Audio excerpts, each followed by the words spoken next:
Bueno, buenas tardes. Me gustaría, después de que hablen gente tan sabia y gente tan querida, seguramente mi parte es de hablar del ser humano, del arquitecto y del hombre y del padre.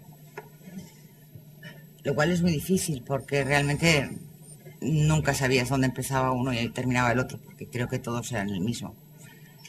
Te criaba como un arquitecto, te educaba casi como si fueses un edificio, te iba haciendo por pisos y de golpe te dabas cuenta pues que tú eras otra cosa e intentabas revelarte, lo cual era muy difícil. Pero su coherencia le llevaba a meterse, a criarte en todo. Recuerdo pues una tarde salir de mi casa para ir a jugar con los amigos, teniendo yo 11, 12 años, que decir, bajar al parque de delante de mi casa en la calle Balmes y de golpe decirme, perdón, María Victoria. Cuando me llamaban María Victoria la cosa era muy grave. Jamás levantó la voz. Entonces el María Victoria era una señal de alerta inmediata. Y yo regresar, sí, dime, ¿dónde vas? Vengo abajo a la plaza a jugar. Ah, tú sabes que hay que ser muy elegante en la vida para llevar más de 3 colores al mismo tiempo. Y yo inmediatamente me miré, llevaba una camiseta, una remera, unas Bambas Victoria y unos tejanos. Pero claro, la camiseta, no recuerdo, debía ser amarilla y las Bambas rosas. Evidentemente bajé la cabeza, me agaché, me fui a mi cuarto y decidí que no, que había que cambiarse. Entonces me decía, a ver, se tarda el mismo tiempo en hacerlo bien que en hacerlo mal. Concéntrate. Y dices, bueno, ya me concentraré. Eso formaba parte de mi educación, lo cual era muy divertido, pero a veces también muy duro. Hablamos con Susana de que un día, siendo las dos ya muy mayores, le veo en la Ricarda acercar la mesa, que no tiene brazos, del comedor, el gesto que hace. Y digo, estás tomando la medida de la separación del respaldo de la silla lacada por la mesa. Y me dice, sí. ¿El tamaño de tu muñeca? Sí. Digo, es que yo hacía lo mismo. Exactamente. No sé si lo inventó tu padre o el mío, pero la medida era la misma en nuestras muñecas. Para que todas las sillas quedaran exactamente igual. O sea, levantarse también de una mesa y acercar una silla también era un protocolo. Bueno, eso formaba parte de nuestra vida y como dice Marita, no nos dábamos cuenta, nacimos ahí, ¿no? Y vivíamos de esa manera. A posteriori, de adultos, nos vamos dando cuenta de lo que vivimos de niños. Un día recuerdo haber leído un artículo precioso en el ABC de Aitana Alberti, la hija de Rafael Alberti, que se llamaba La arboleda reencontrada, donde le daba gracias a Bonet, porque cuando construyó la Gallarda, la pequeña joyita de la Gallarda, la única casa que tuvo también Rafael, y también pudo disfrutar muy poco, pobre. En la habitación de Aitana, mi padre le hizo la ventana un poco más baja para que ella de pie pudiera ver el paisaje. Y Aitana lo recordaba de una manera maravillosa en ese artículo. No nos dábamos cuenta, pero teníamos mucha suerte de vivir lo que vivíamos y de habernos educado de aquella manera. Y nos parecían naturales determinadas cosas que te das cuenta pues que no eran naturales. No todas las casas se vivía así ni de esa manera. Dentro de una rigidez muy dura y sin embargo una libertad de creación, de espíritu, de diálogo, de conversación. Todo nacía de las discusiones, en el buen sentido de la palabra, de la discusión. También la maravillosa obra de Punta Ballena, recuerdo también, papá decía algo, una frase que me quedó siempre marcada. Él al final, con ese señor del BKF, terminó muy mal. Y entonces hay unas cartas muy bonitas que creo que están aquí en el colegio, entre mi padre y su suegro. Porque mi padre tenía un poco el complejo de que se abandonaba a Punta Ballena y regresaba a Buenos Aires y no tenía muy seguro de qué iba a comer.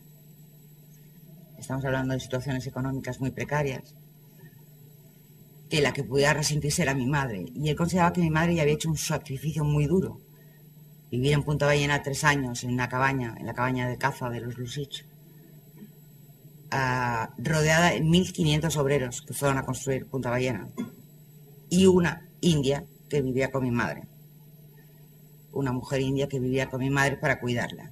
Y mi padre, viendo que, bueno, que la cosa en algún momento se podía poner peligrosa, le puso un hombre que llenara las chimeneas de leña, que se cuidara un poquito de algo, bueno, que la protegiera un poco. El personaje se llamaba Café Aspirino. Y entonces un día el Café Aspirino viene a casa y le dice a mi padre que si le puede perdonar, que el lunes ya no volverá a la casa. Y mi padre dice, bueno, pero ha habido algún inconveniente, los invitados, alguien ha molestado. No, pero no, arquitecto, no, pero yo me tengo que ir. Bueno, pues dígame cuál es la razón. Bueno, es que me tengo que ir a entregar a mi primo, que es el policía. Ah, ¿y por qué razón? Es que he matado a mi otro primo de un cuchillado. Ese era el que protegía a mi madre. A partir de ese momento, en casa entraron los grandes daneses, que se llamaban Mago, íbamos repitiendo de mago en mago, mago 1, mago 2, mago 3, que eran mucho más fiables que Café Aspirino.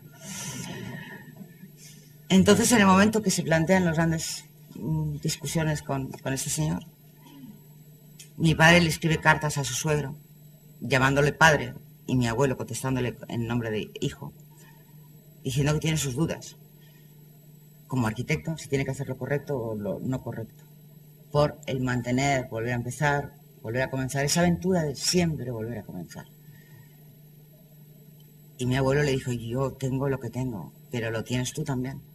Comienza donde tengas que comenzar, y detrás estará mi hija, y detrás estaré yo. Y así lo hizo, y regresó a Buenos Aires y volvió a comenzar.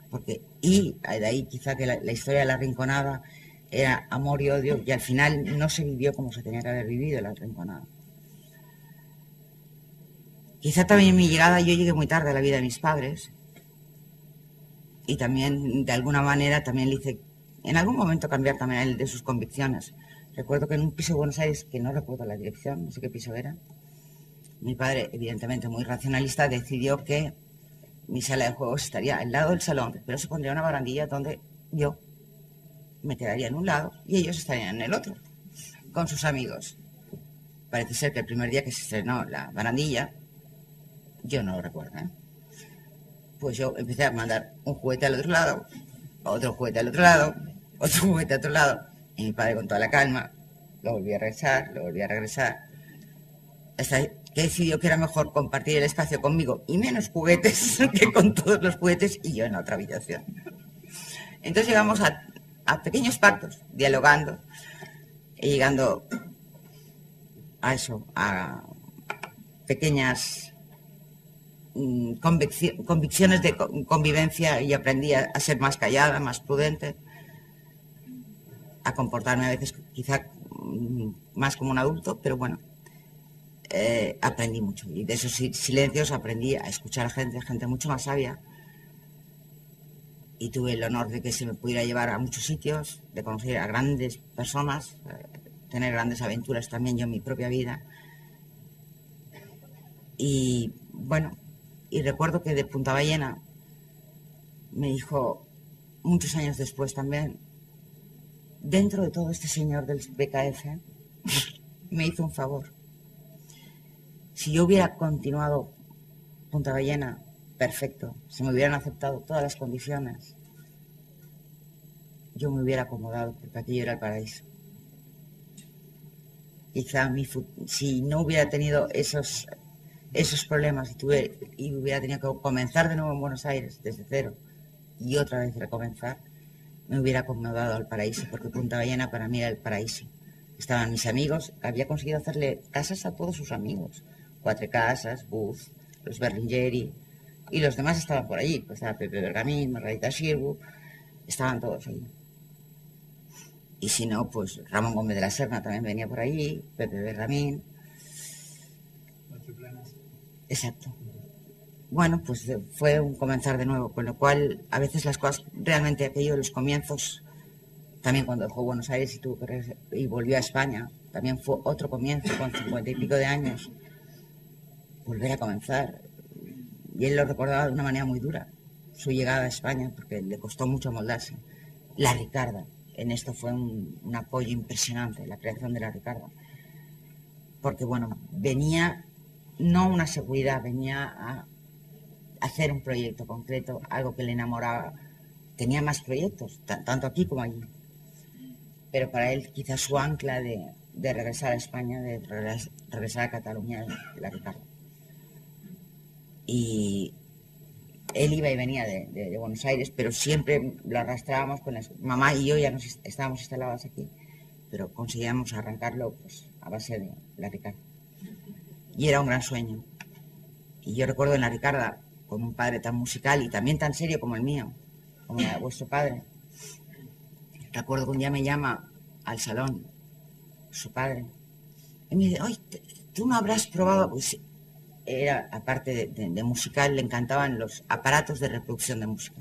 Y tenía todo un armario maravilloso hecho a medida, con todo lo que uno se puede imaginar, que aquello parecía la NASA. Y entonces me sienta en un taburete, en un sillón, y me dice, ahora vas a probar algo que es lo último de lo último, lo maravilloso.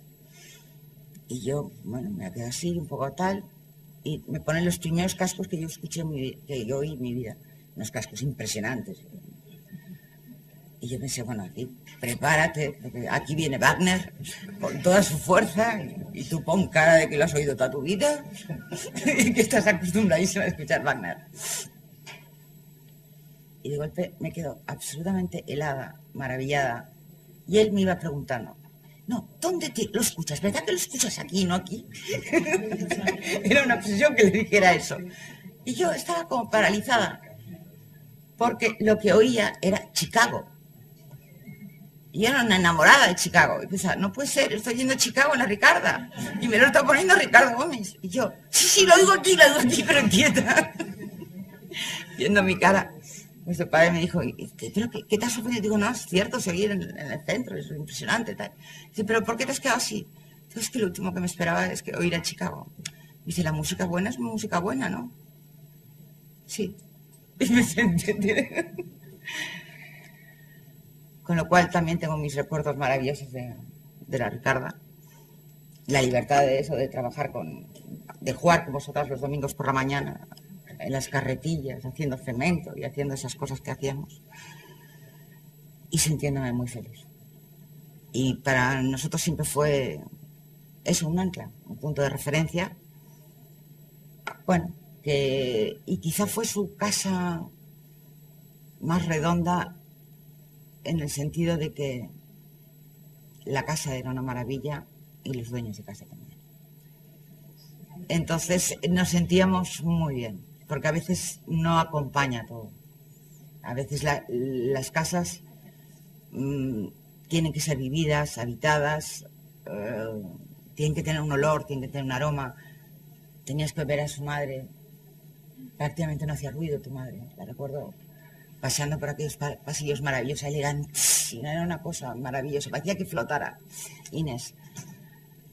Bueno, pues todas esas imágenes tan fuertes y tan impresionantes era la Ricarda para mí. Ya si queréis continuar.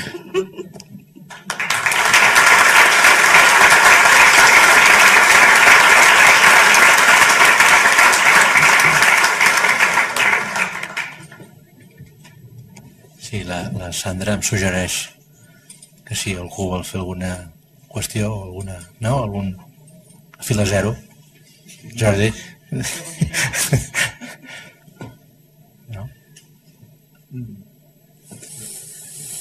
A mi m'agradaria que la Victòria expliqués un parell d'anècdotes que l'he escoltat que no les has comentat. Una és aquell moment en el qual Antonio convida en l'espai buit del saló, no? Et deixa jugant, aquesta és molt maca. I una altra és, que això suposo que ens interessa molt als arquitectes sempre, és una mica d'on ve el foc sagrat, no? És a dir, com es generava un projecte del Bonet, com es dibuixava, com es feia la primera línia, horizontal, vertical, era un gravat, com era, i com era el suport i aquestes coses. ¿Cómo conoces la historia? A ver, el soporte. Curiosamente, mi padre le encantaba, estaba permanentemente trabajando, digo, por eso digo que el hombre, el arquitecto, no sé dónde empezaba el uno, terminaba el otro. Su hobby era dibujar. Estaba viendo cualquier cosa en las noticias, el tal, no sé qué, leyendo el periódico, y de golpe le veía, se cogía un rotulador, un lápiz, y se ponía a dibujar. Pero se ponía a dibujar en las esquinas en blanco de La Vanguardia. Entonces lo doblaba, así, pasaba la uña, lo recortaba, muy bien recortadito, y te lo entregaba. Mañana que lo pasen limpio en el estudio. Dices, papá, ¿qué es? ¿No lo ves? No. El techo de tal... Ah, perdón. Ah, clarísimo, clarísimo, ya lo veo clarísimo. Entonces, cuando llevaba un rato haciendo esto y ya se iban sumando un papelito detrás de otro, le traías las hojas en blanco, el bolígrafo todo limpio, se lo dejabas ahí. No lo usaba jamás. Volvía a coger, cambiaba entonces, esos trocitos, algún trocito hemos salvado de algún lado. O, como tú decías antes, que aquello era una invitación de boda a la... Bueno, también en las bodas se solía aburrir mucho. Solía coger los menús de las bodas, de lo que fuera, y ahí iba dibujando. Acotaba, tal, dibujaba, y era... Bueno, era su manera de empezar. Normalmente él le encantaba, evidentemente, mirar quién le encargaba las cosas. Creo que solamente una vez, para una casa, no conocía previamente al dueño de casa. Y él siempre lo comentaba, ¿por qué habrá venido este señor a mi estudio? Era una cosa que le asombraba, que un señor que él no fuera amigo viniera a encargar una casa. Y luego, evidentemente, la situación, donde estaba la casa, si le gustaba el paisaje y tal. Pero luego empezaba a dejar volar la imaginación. Los primeros dibujos eran muy simples. Luego la cosa se iba complicando. Y bueno, al final volvía a lo simple, pero con toda esa complicación de todos esos pasos terribles en medio. Y volvíamos a ese principio muy simple, pero con todo ese trabajo hecho, con lo cual de simple nada. Y todo estaba, bueno, tú lo sabes, ¿no? Los detalles de carpintería, escala 1:1, y discusión segura con el carpintero para que entendiera lo que queríamos en el armario, ¿no? Y luego lo del espacio, bueno, un día conversando con él. Bueno, recuerdo un día saliendo de aquí del Colegio de Arquitectos, él le odiaba conducir, y entonces normalmente yo le hacía de chofer, los últimos años. Y entonces salimos de aquí, 2 de la tarde, teníamos que ir a casa a comer, un atasco terrible, y llegamos a la diagonal y yo me empiezo a meter por callecitas así y tal. Y me dice, ¿dónde vas? Digo, no, es que me había un atasco y no. No. A ver, siento mucho, pero yo vivo en Barcelona y quiero ver belleza, no me lleves por sitios espantosos. No tengo por qué soportar ver cosas espantosas en mi vida. Con lo cual, coges el Paseo de Gracia, la Diagonal y la Avenida Pedralbes. No quiero ver cosas espantosas, ni publicidades, nada. Perdón, papá. Y volvías al sitio. No dejaba que sacaras una botella de Coca-Cola porque tenías que tapar la etiqueta. Teníamos que tapar la etiqueta del azúcar, de la leche. Si llevabas una camiseta de una discoteca, te preguntaba, ¿te pagan por llevar eso? Con lo cual, evidentemente, se terminaba la camiseta rápidamente en el armario. Y sobre el espacio, él tenía visiones muy drásticas del tema que a veces costaba de entenderlo.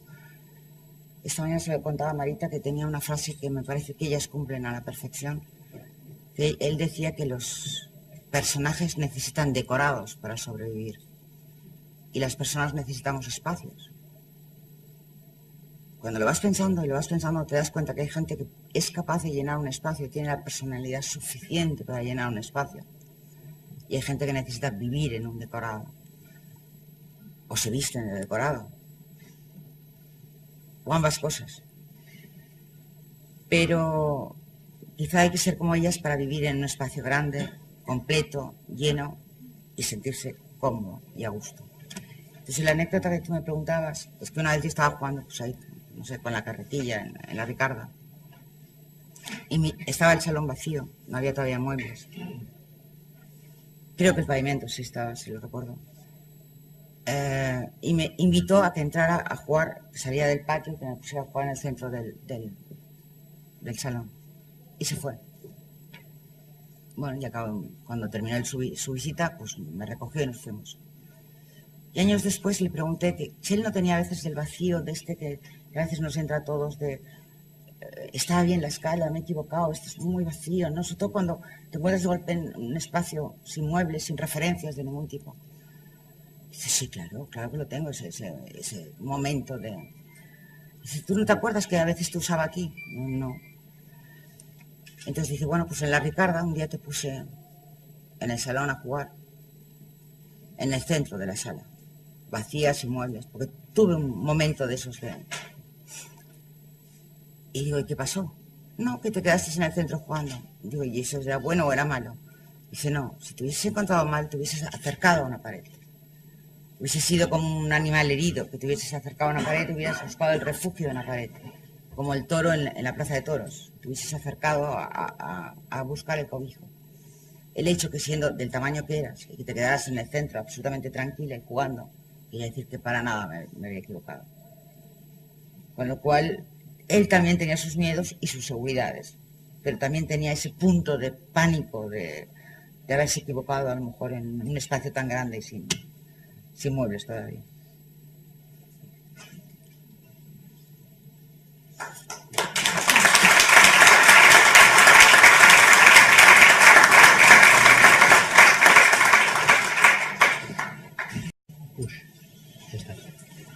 Bueno, buenas tardes. Me gustaría, después de que hablen gente tan sabia y gente tan querida, seguramente mi parte es de hablar del ser humano, del arquitecto y del hombre y del padre. Lo cual es muy difícil porque realmente nunca sabías dónde empezaba uno y terminaba el otro, porque creo que todos eran el mismo. Te criaba como un tiempo en hacerlo bien que en hacerlo mal. Concéntrate. Y dices, bueno, ya me concentraré. Eso formaba parte de mi educación, lo cual era muy divertido, pero a veces también muy duro. Hablamos con Susana de que un día, siendo las dos ya muy mayores, le veo en la Ricarda acercar la mesa que no tiene brazos del comedor, el gesto que hace, de 12 años, que es decir, bajar al parque de delante de mi casa en la calle Balmes, y de golpe decirme, perdón, María Victoria. Cuando me llamaban María Victoria la cosa era muy grave. Jamás levantó la voz. Entonces el María Victoria era una señal de alerta inmediata. Y yo regresar, sí, dime, ¿dónde vas? No, abajo a la plaza a jugar. Ah, tú sabes que hay que ser muy elegante en la vida. Como un arquitecto te educaba casi como si fueses un edificio, te iba haciendo por pisos. Y de golpe te dabas cuenta pues que tú eras otra cosa. E intentabas revelarte, lo cual era muy difícil. Pero su coherencia le llevaba a meterse, a criarte en todo. Recuerdo pues una tarde salir de mi casa para ir a jugar con los amigos, teniendo yo 11, para llevar más de 3 colores al mismo tiempo. Yo inmediatamente me miré. Llevaba una camiseta, una remera, unas Bambas Victoria y unos tejanos. Pero claro, la camiseta, no recuerdo, debía ser amarilla y las Bambas rosas. Evidentemente bajé la cabeza, me agaché, me fui a mi cuarto y decidí que no, que había que cambiarse. Entonces me decía, a ver, se tarda el mismo